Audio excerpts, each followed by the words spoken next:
Assalamualaikum warahmatullahi wabarakatuh. Balik lagi bersama saya, host magang. Karena saya magang di sini kan. Saya mah apa tuh cuma rempah-rempah lah.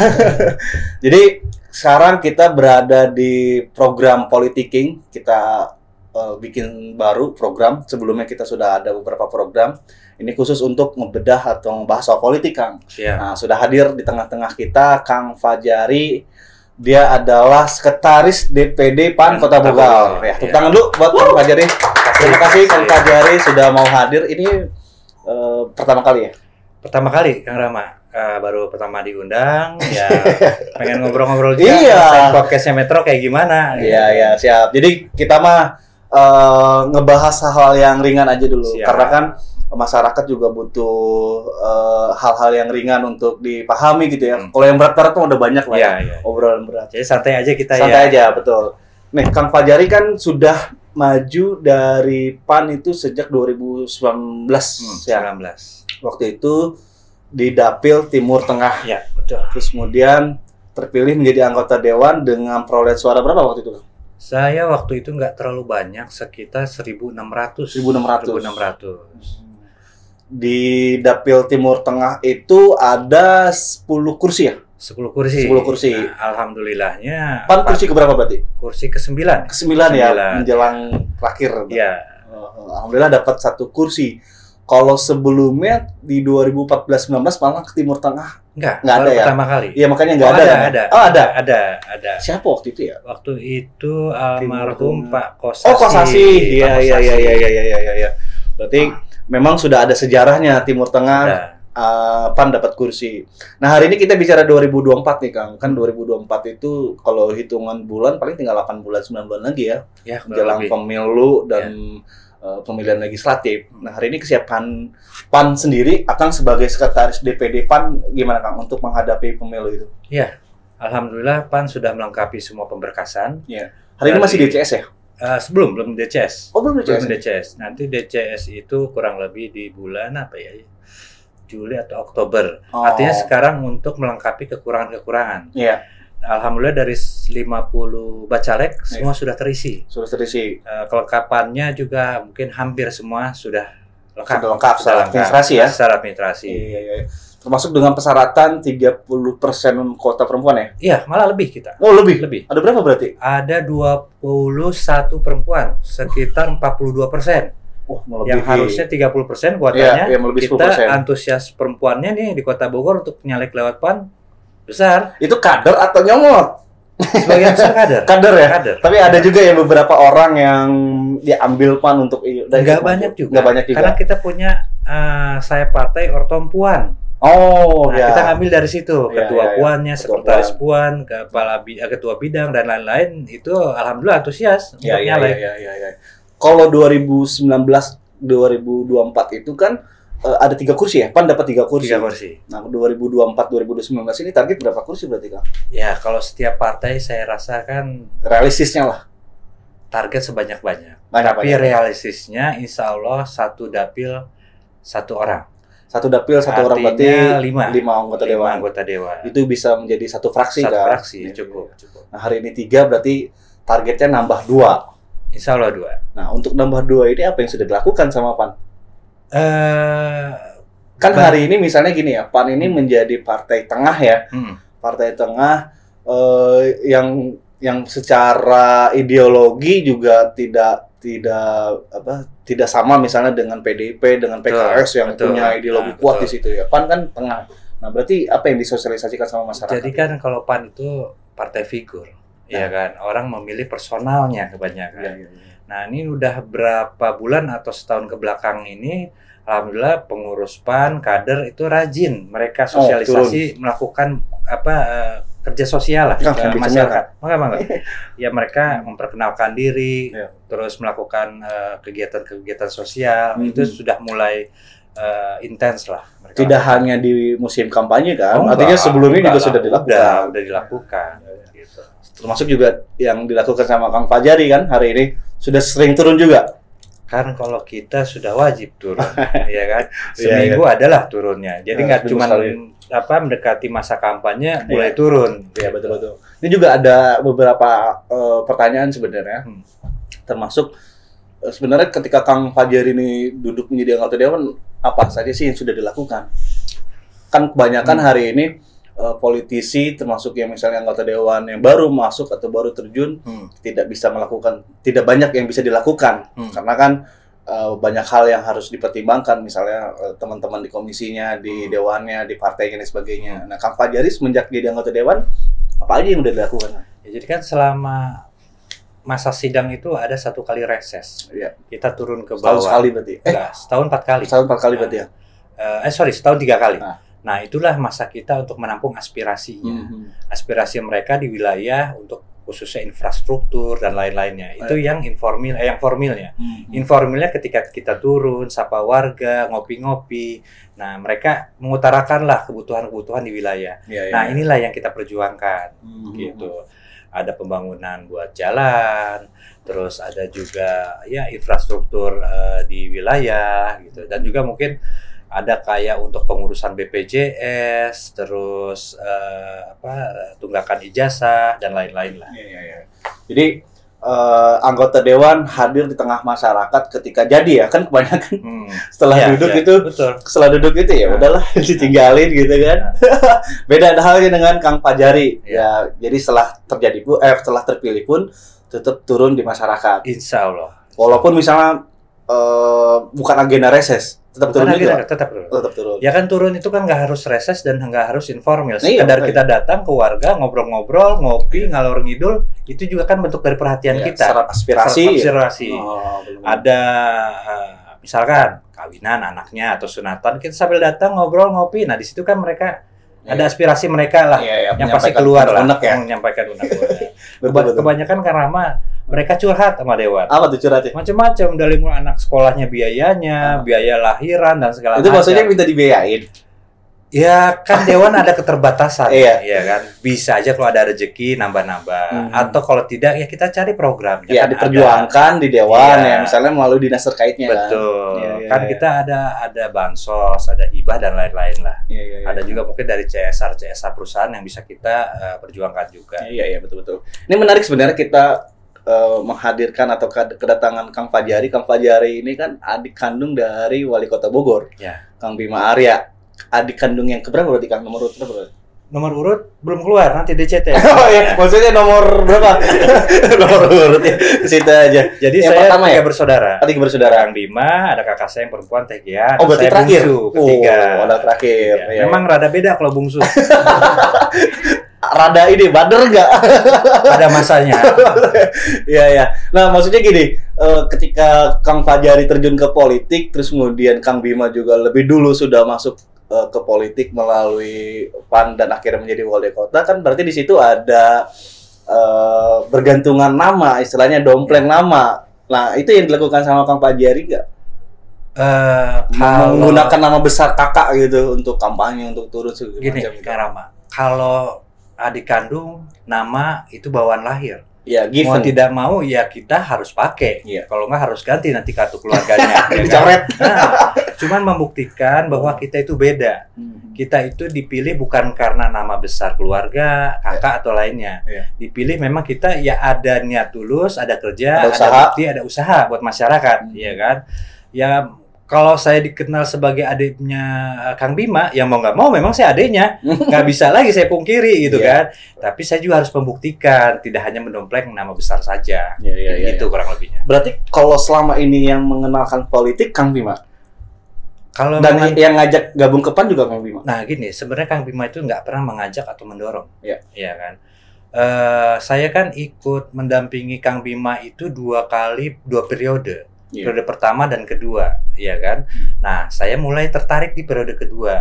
Berarti 2019 tuh ya? 2018. Mulai dari itu ya? Mulai dari situ. Kang Bima nggak mengajak saya atau menyuruh, nggak. Justru pertama kali saya tertarik melihat, ya kan. Saya udah punya jaringan, saya sudah punya kenalan, gitu.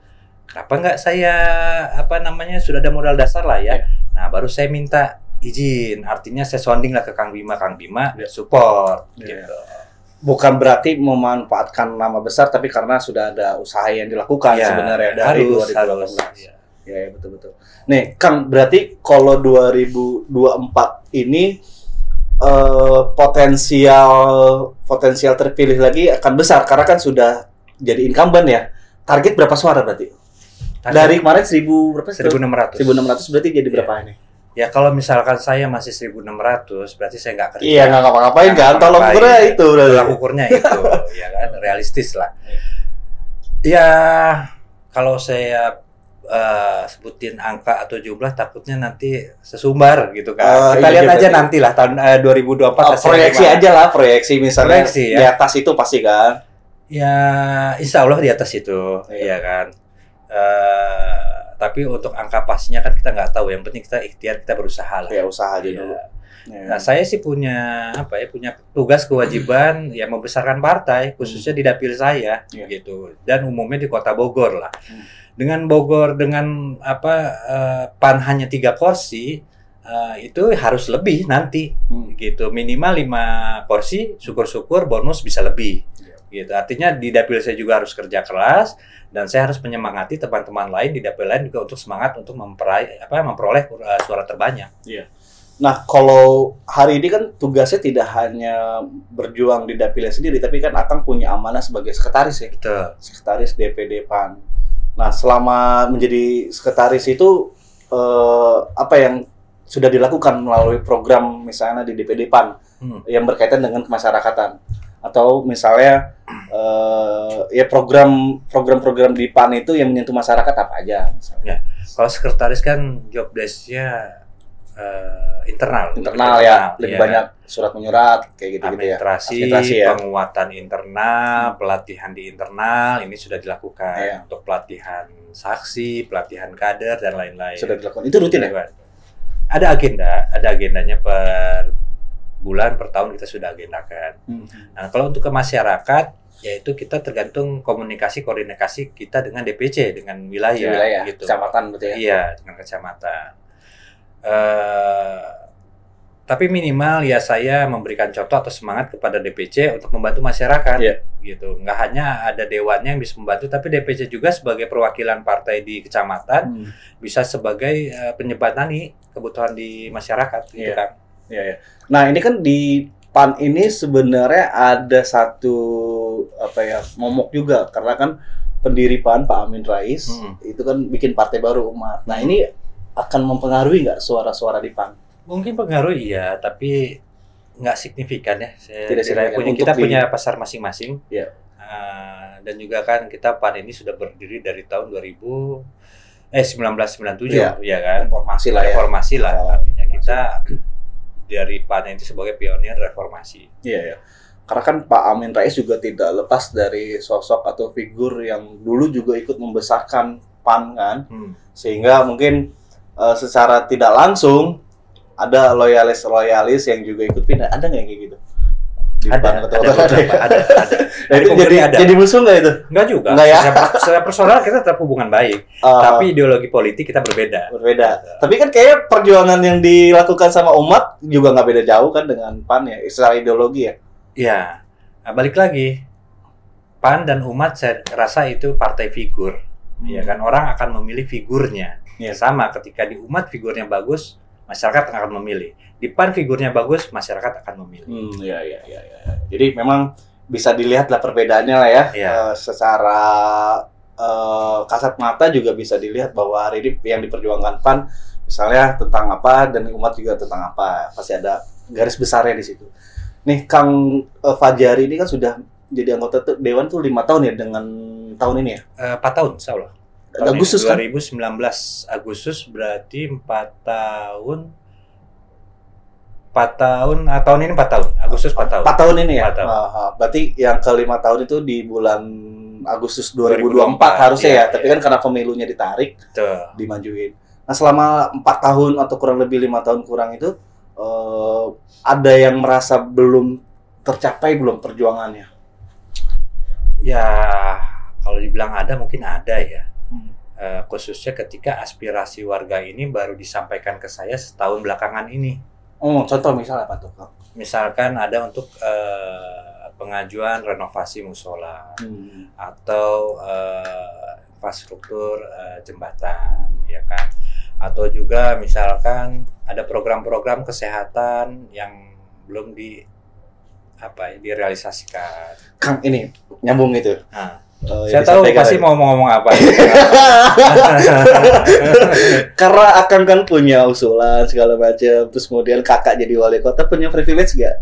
Semua usulan diterima? Enggak juga. Enggak juga. Banyak usulan saya nggak keterima. Masa sih? Kan ya, adik kandung. Ya kan usulan itu kan tidak dilihat dari binnya namanya atau apanya, tapi teknis di lapangannya. Ya kan, apakah itu memadai dari sisi anggaran, juga untuk alas haknya itu memang sudah bisa atau enggak. Gitu kan. Ya privilege nggak ada. Nggak ada gitu. Ya. Saya pikir banyak yang ditolak. Karena adik kandung, urusan usulan-usulan itu bisa diselesaikan di rumah atau di pertemuan keluarga gitu kan. Kang bantuin atuh segala macam begitu. Nah selama ini Kang Bima bukan ngajarin ya, tapi maksudnya ngebimbing Akang di politik itu seperti apa? Misalnya apakah harus jadi politisi yang keras, kritik dan sebagainya gitu selama ini? Kalau secara langsung saya sih enggak, cuman saya lihat Kang Bima itu mengajarkan dengan apa yang diperbuat oleh dia. Dia berbuat untuk masyarakat, yaitu dia contohkan gitu. Dan juga harus membedakan mana kepentingan pribadi, keluarga, dan kepentingan masyarakat, orang banyak. Iya. Kan 10 tahun lah ya Kang Bima. Pasti juga ini podcastnya Kang Bima atau podcastnya saya? Enggak, gini. Saya pengen mengambil dari sudut pandang Akang punya privilege tadi ya, walaupun misalnya tadi dibantah, tapi kan tidak lepas. Karena orang berasumsi kayak gitu Kang. 10 tahun, terus kemudian Akang jadi anggota dewan.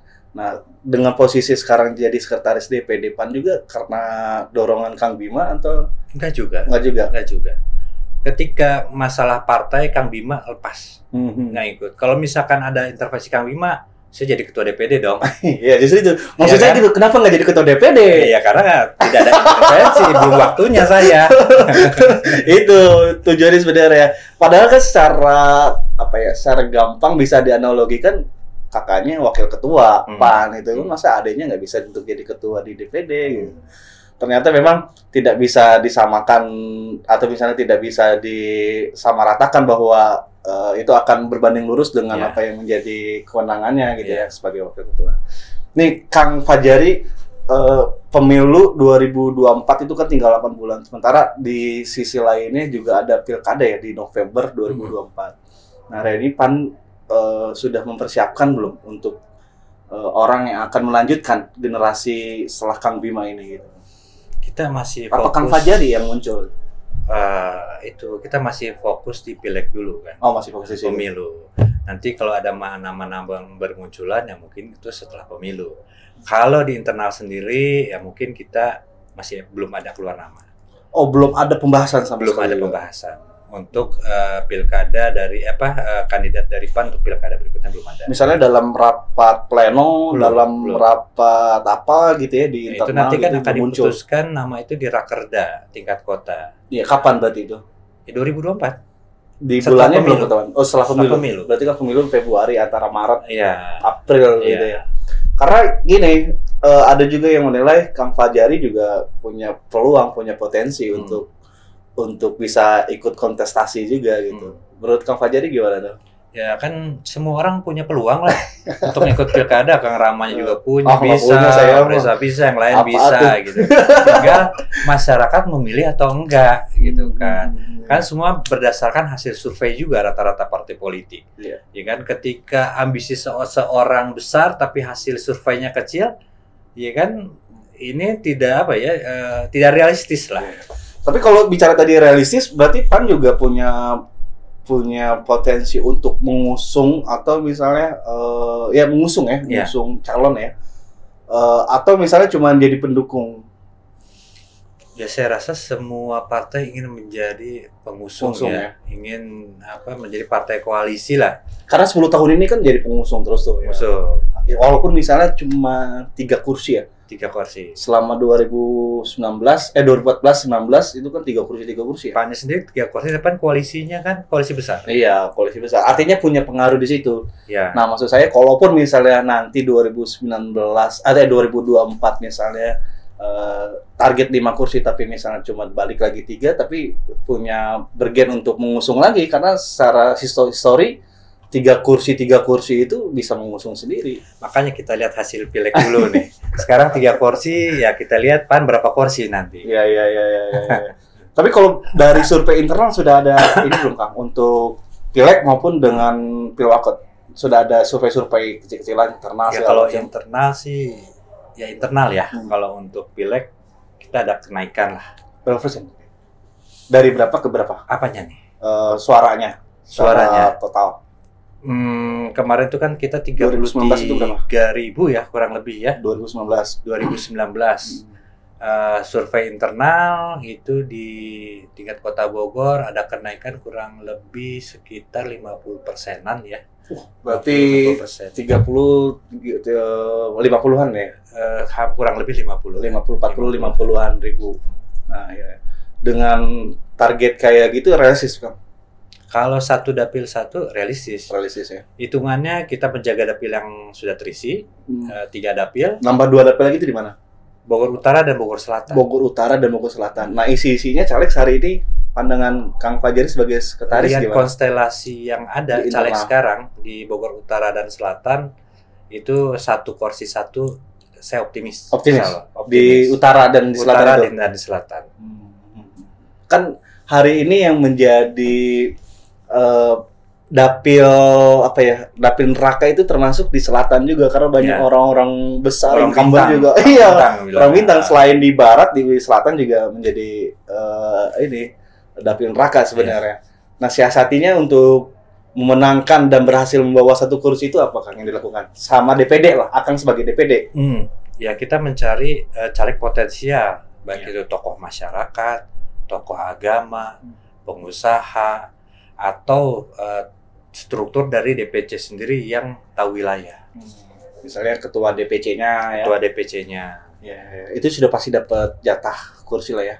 Jatah kursi nggak akan direbut kalau. Oh iya benar, jatah nomor inilah caleg. Nah, kalau di PAN ini agak berbeda. Penomoran itu akan dilelang berdasarkan keaktifan dia di wilayah. Oh, jadi misalnya nomor 1 itu belum tentu juga ketua DPC? Belum tentu. Misalnya cuma pengurus biasa bisa juga dapat nomor 1. Makanya sekarang ini kan belum DCT nih. Ya, DCT kapan sih ya? Di November ya? Oktober November ya. Yang nomor 1 ini bisa akan bergeser jadi nomor 2, nomor 3. Ketika nomor 3, nomor 4-nya dia aktif. Iya. Melebihi dari nomor 1. Tolak ukurnya apa berarti?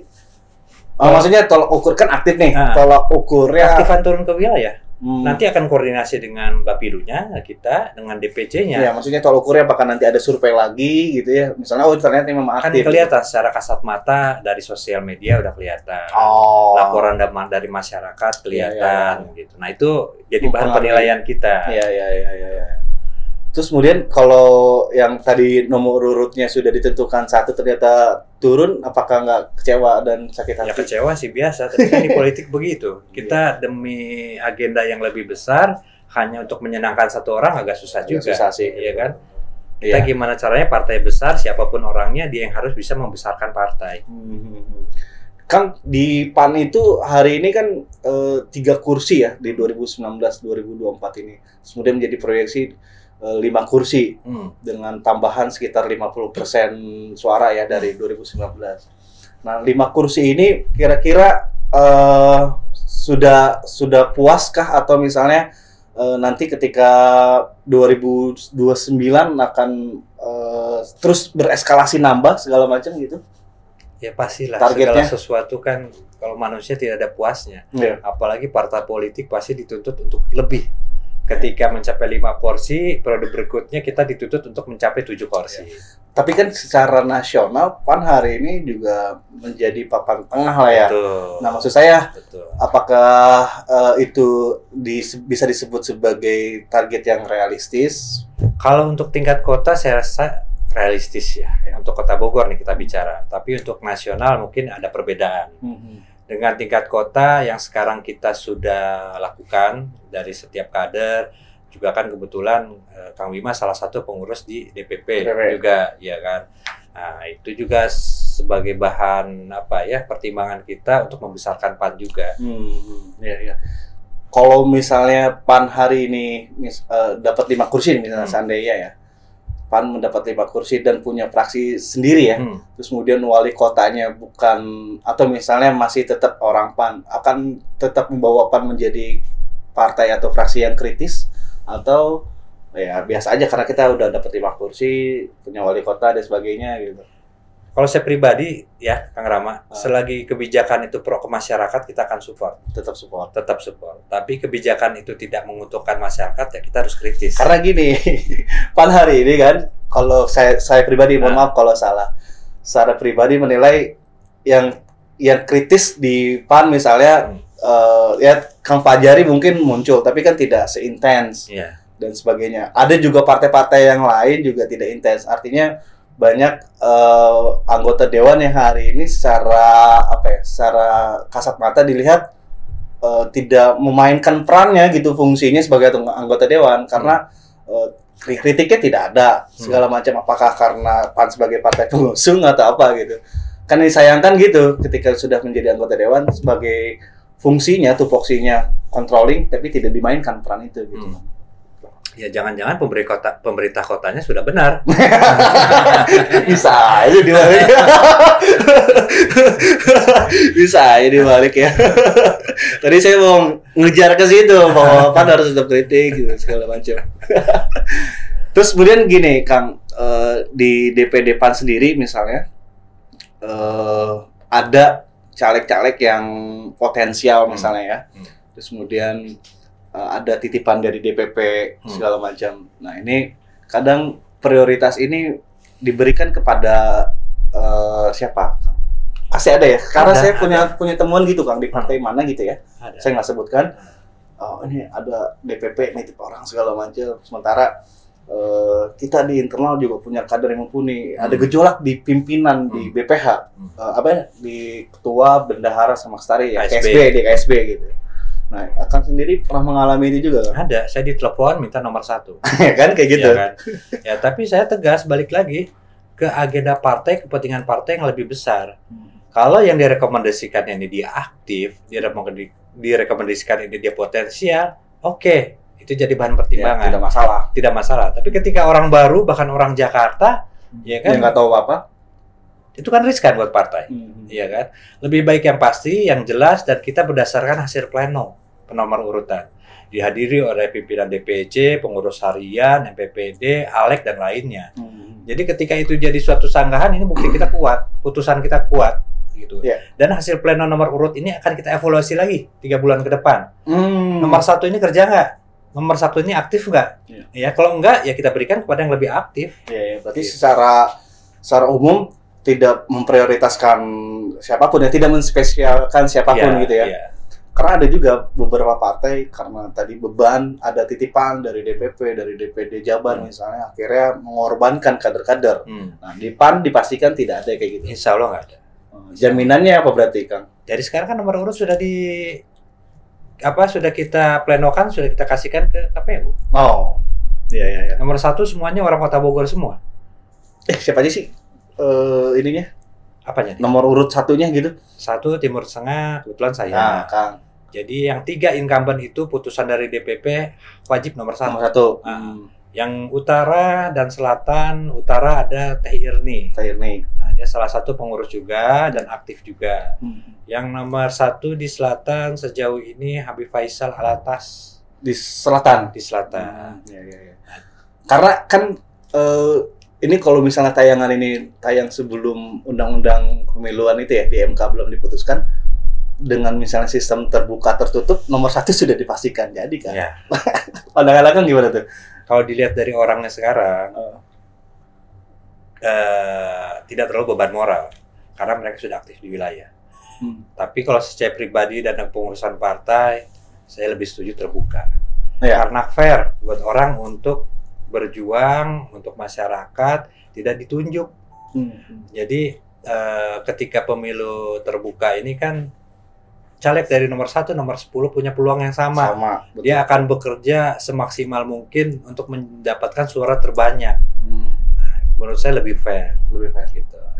Karena kan yang menjadi alasan atau dalih undang-undang pemiluan itu digugat, banyak senior yang sudah mengabdi dari bawah, kemudian kalah dengan orang yang punya popularitas. Akhirnya ketika dibuat sistem pemilu proporsional terbuka, dia tidak punya suara yang banyak karena tidak seterkenal dan sepopuler orang-orang baru gitu. Nah, balik baru. Lagi saya tanya lagi, kalau nomor satunya titipan gimana? Sama aja ya. Kalau nomor satunya bukan orang lokal gimana? Ya kan, belum tahu lokasi gimana? Ya kan, plus minus sebenarnya. Cuman kalau untuk kita khususnya kader PAN lebih prefer terbuka karena lebih fair. Lebih ya. Semua caleg punya kans yang sama untuk menang. Ya, tidak ada intervensi apapun misalnya. Tapi kalau misalnya tertutup kan DPD, Akang sekretaris punya kebijakan khusus mungkin ya. Untuk apa nih? Ya untuk misalnya nomor urut terus kemudian tertutup, ya udahlah pasti gue yang jadi gitu. Punya kans untuk memainkan peran itu gitu. Enggak juga? Ya kan sudah diatur semua di pleno. Oh. Di nomor satunya siapa sudah diatur. Kan nggak bisa diganti lagi. Kecuali DCT nanti berubah. Iya. DCT itu di November. Jadi kita lihat berarti orang-orang yang di nomor urut 1 itu adalah orang-orang yang bekerja, yang potensial dan serius. Iya. Kan kalau kita bicara Pilpres ya. PAN hari ini kan sudah memunculkan nama Ganjar Erik. Iya dong. Di beberapa kesempatan itu kan secara Bang Jul, ya tapi kan sudah bunyi kayak gitu, Bang Jul sudah membunyikan satu paket Ganjar Erik. Nah ini yang sudah dilakukan sama PAN Kota Bogor untuk misalnya mensukseskan paket pasangan itu apa masih fokus di pileg aja dulu? Yang pertama mungkin untuk Kota Bogor fokus di pileg dulu. Nah intinya sih kita akan fatsun lah apa yang diarahkan oleh pusat. Hari ini belum ada. Sampai sekarang. Artinya kan pusat, artinya kan punya wewenang untuk memutuskan siapa calon presiden dari PAN itu pusat. Ya kan? Di Kota Bogor hanya mengikuti saja. Gitu. Syukur-syukur memang yang diterima oleh masyarakat Kota Bogor, siapapun itu. Kalau bicara nasional ya, sebenarnya tokoh politik nasional yang akan menjadi panutan siapa? Boleh di PAN, boleh di luar PAN atau di politik nasional. Ya, tokoh politik. Bung Karno salah satunya. Bung Karno. Ya. Terus siapa lagi? Yang diidolakan lah. Diidolakan ya. Pak SBY mungkin salah satunya. Ya, salah satu. Karena mungkin sosoknya ya. Sosoknya, figurnya, ya saya suka. Kalau Bung Karno karena apanya? Bung Karno ya mungkin apanya ya? Ya ada tiap orang, tiap figur kan beda-beda ya. Kita ambil yang bagus-bagusnya. Nah, dengan karakter yang Akang miliki hari ini ya, kira-kira ada yang mau disandingkan nggak dengan tokoh-tokoh tadi politik idola gitu? Apakah sudah mengarah ke sana atau gimana gitu? Harus politikus ya, kalau artis nggak boleh. Ya? Bisa aja sih. Aldi Taher gitu. Iya, kenapa ya ada orang itu ya? Saya juga lucu itu. Nyalek dari 2 partai. Tapi lucu itu. Lucu. Nah, menurut Akang dengan orang-orang kayak gitu sebenarnya jadi badut secara ini ya, jadi badut. Yeah. Atau misalnya memang dibutuhkan untuk mendompleng nama. Kan setiap orang punya personal branding berbeda-beda. Mungkin Aldi Taher dengan keanehannya, dengan kelucuannya seperti itu. Tapi ketika saya begitu, ini akan jadi lebih aneh gitu kan. Siapa Kang Wajari gitu. Personal branding akan berbeda. Mungkin Aldi Taher dia merasa oke lah gitu. Ini kok jadi ngomongin Aldi Taher. Makanya. Kan tapi kalau misalnya di PAN ini kan dulu sebelumnya dikenal sebagai partai artis nasional. Ya, banyak artis-artis yang muncul bermula malah dari PAN ya, zamannya Pak SB dulu, Sutrisno Bachir. Nah, hari ini kan ada juga berapa ya, belasan lah ya, saya kemarin sempat dibahas juga itu, belasan artis yang muncul dari PAN. Nah, menurut Akang ketika artis-artis yang maju menjadi caleg ini, terutama yang dari PAN, apakah memang dia punya kapasitas dan kemampuan sebagai politisi atau memang yang dikejar oleh PAN adalah karena keterkenalannya? Kepopulerannya? Ya sebenarnya nggak ada salahnya juga ya partai mengambil figur artis untuk dijadikan caleg. Tapi kembali lagi ke masyarakat, terpilih atau enggak. Masyarakat kita kan udah pinter, nggak cuma hanya nama besar, tapi elektabilitasnya kurang. Gitu. Ya sih. Karena kan punya nama besar juga menjadi menjadi masalah kalau misalnya tidak ada yang milih juga. Iya. Menjadi tantangan lah, menjadi tanggung jawab gitu. Karena Mas saya boleh sambil ini lah. Biar nggak terlalu tegang. Iya, ngobrolnya jadi ngalor ngidul ke kemana-mana. Tapi menarik, Kang Fajari ini kan sebenarnya berawal dari, bisa disebut pengusaha nggak sih? Bisa mungkin ya, boleh. Karena dulu punya usaha ya. Saya waktu 2019 kan sempat ngopi bareng di kafe saya kan? Iya gitu. Nah ini mulai ketertarikan itu berarti dari situ, ketika menjadi pengusaha itu. Jadi ya sebenarnya saya nggak ada cita-cita juga mungkin untuk jadi anggota DPRD. Awalnya cita-cita jadi apa Kak? Pengusaha. Oh, pengusaha. Saya kan sebelum jadi dewan pengusaha, ya kan, artinya ada berbagai bidang lah ya, salah satunya kuliner juga. Iya. Nah, ketika lingkungan saya, kondisi saya itu kental dengan politik, ada ketertarikan di situ. Gitu. Pelatuknya apa berarti Kang? Pilkada. Pelatuk kan maksudnya triggernya, ya kan? Ya pilkada, saya merasakan seru nih, turun ke bawah. Terus ketemu masyarakat, ketemu ibu-ibu, ketemu warga, rame gitu. Tapi bertolak belakang nggak dengan idealisme misalnya? Akang pasti udah punya idealisme ya, ketika menjadi politik dan menjadi politisi dengan menjadi pengusaha gitu. Karena kan politisi itu ngobrol janji ya. Kemudian pengusaha itu kan punya prinsip sendiri. Nah itu ada yang bertolak belakang nggak? Itu kembali ke kita masing-masing ya. Pengusaha lurus ya banyak, politisi lurus ya gak banyak, yang sebalikannya juga banyak. Ketika pengusaha lurus, ya mungkin di politisinya juga lurus-lurus aja. Gitu. Sepakat sih. Tapi begini Kang, kalau bicara soal politik ya, saya sih punya catatan sebenarnya bahwa hari ini caleg-caleg itu tidak ada tolak ukur Kang. Tolak ukur soal kompetensi. Ini kita bicara kompetensi ya. Saya berharap sih sebenarnya seperti pada profesi-profesi yang lain ya, tidak semua orang bisa menjadi pilot, atau misalnya tidak semua orang bisa menjadi dokter. Harus ada kompetensi yang dimiliki dulu. Profesi ya, kompetensi profesi. Beda hal misalnya semua orang bisa menjadi anggota dewan. Sehingga ketika sudah menjadi anggota dewan, dia kebingungan harus melakukan apa. Misalnya gini, ada yang dulu pernah diberitakan ya sebenarnya tukang beca menjadi anggota dewan. Nah, sebenarnya secara hak sebagai masyarakat Indonesia kan nggak masalah ya. Cuma kalau bicara kompetensi, apakah kompetensinya ada? Menurut Kang Fajari gimana? Menurut saya kembali lagi kepada niat awal dia ingin menjadi anggota DPRD. Ketika niatnya dia ingin membangun atau bekerja untuk masyarakat, siapapun itu bisa, mau dokter, pilot, insinyur, atau yang lainnya pasti bisa. Tapi ketika niatnya berbeda, niatnya mempunyai niat yang dibilang belok lah ya, dibilang nggak ini ya, di tengah jalan pasti mereka juga akan tersandung atau mereka pasti tidak akan jadi lagi. Ya.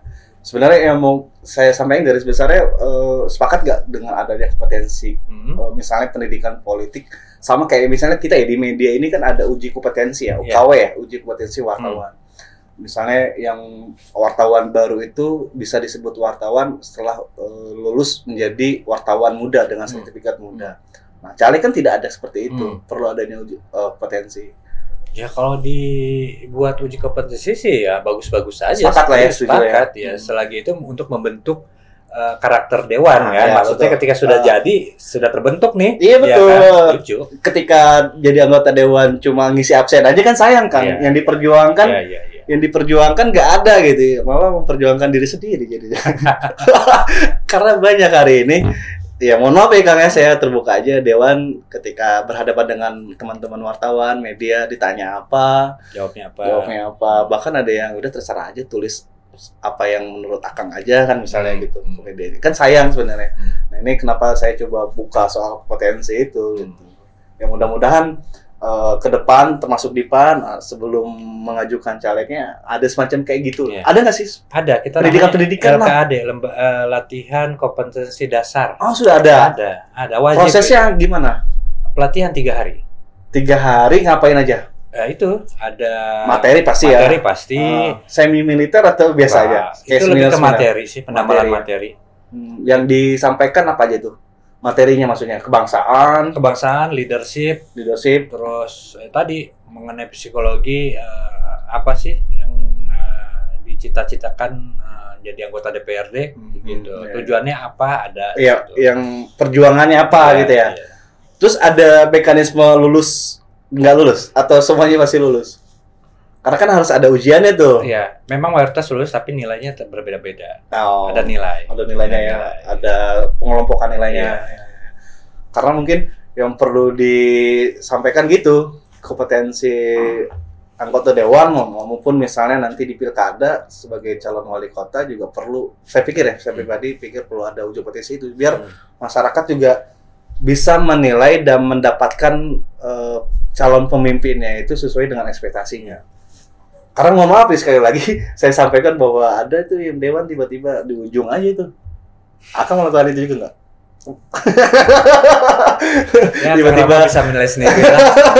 Kan khawatirnya gitu, main di ujung aja.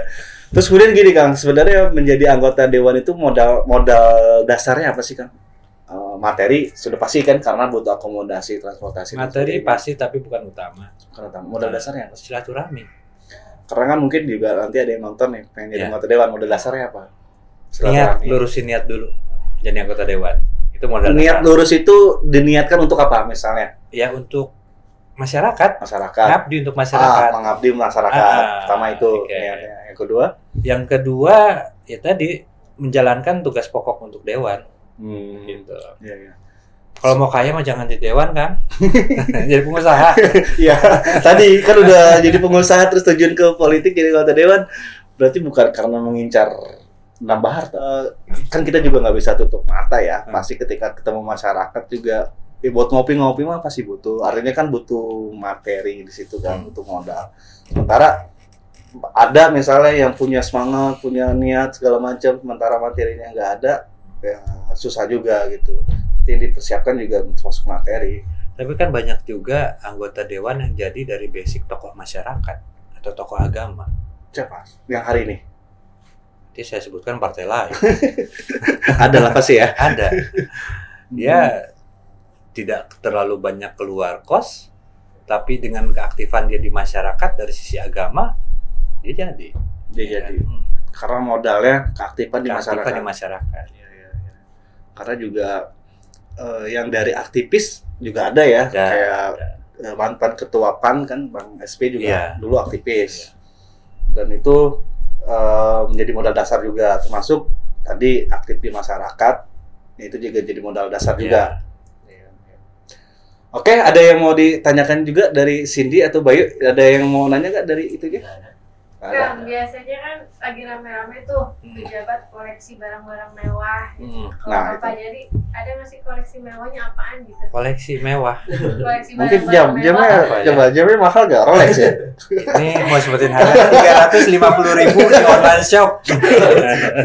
Berarti emang tidak sering atau tidak?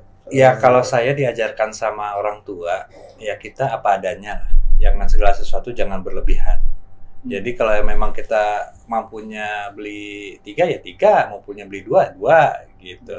Gak ngoyo lah ya. Gak ngoyo. Gitu. Dan juga satu memang diajarkan ya kita hidup jangan terlalu berlebihan, jangan suka pamer kayak gitu. Itu kan pesan orang tua juga termasuk itu. Salah satu pesan juga. Bukan pesan sih, kalau orang tua lebih mencontohkan perbuatan daripada omongan. Beda ya, kalau orang tua zaman dulu lebih sedikit ngomongnya tapi actionnya banyak. Kita mencontohkan lewat karakternya, kesehariannya mereka. Nah inilah turun ke anak-anaknya. Misal yang dilakukan sama orang tua. Jadi disiplin. Almarhum ayah saya kan kebetulan dari polisi. Iya kan. Brigjen ya terakhir ya? Terakhir ya bintang 1. Iya bintang 1. Dia mencontohkan tadi suka bergaul dengan masyarakat, ke bawah, ke kampung. Tidak ada sekat. terus juga seneng ngebantu masyarakat, terus tidak terlalu suka harta, gitu. Biasa-biasa aja lah hidupnya. Ya, hidup sederhana, asal cukup lah ya. Ya apa adanya, tali balik lagi. Gitu.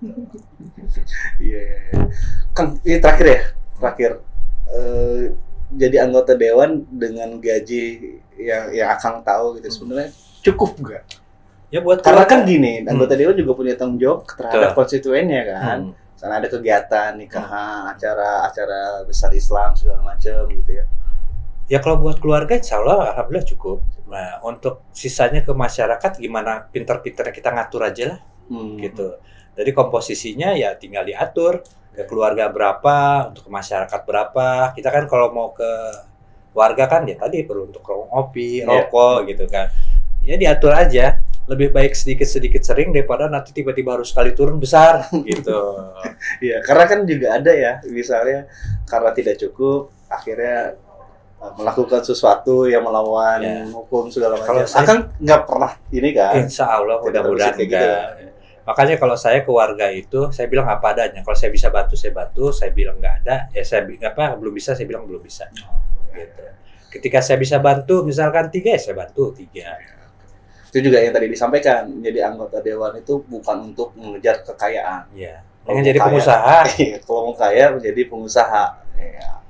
Mas, ini ada yang mau tanyain lagi? Cukup ya. Oke, terima kasih Kang Fajari sudah bisa hadir. Semuanya, makasih.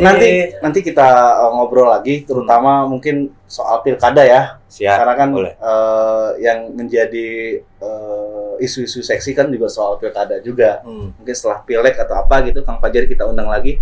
Setelah menjadi anggota dewan pasti terpilih lagi kayaknya. Insya Allah. Yakinnya berapa persen? Keyakinannya? Ya kita serahkan semuanya sama Allah lah. Kita ikhtiar dulu. Gak mau nyebut-nyebut dari gak mau sesumbar, berarti memang ya semuanya dikembalikan kepada garis tangan lah ya. Garis tangan. Ya. Terima kasih Kang Fajari Sama-sama sudah bisa hadir. Ya semuanya makasih.